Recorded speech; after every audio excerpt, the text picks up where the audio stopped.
So latest update natin mga ka-farmers sa ating mga piglets. So as of now, nagtimbang tayo. Yung borlet natin is ayun. Yung borlet natin is 9 kilos. So mas malaki yung isa. So probably that's 10 kilos na. Ito yung Durox natin. Yung pure brown.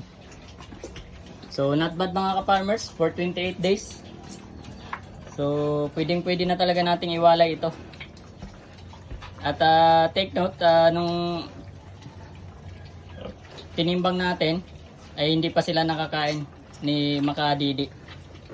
Kasi dito pa lang galing yan sa brooder kinuha natin. So more or less nasa mga 10 kilos na ito.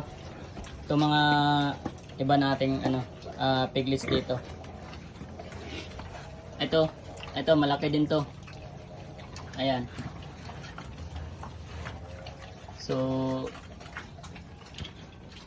tatlo lang talaga yung medyo malilit dito mga ka-farmers. Yan.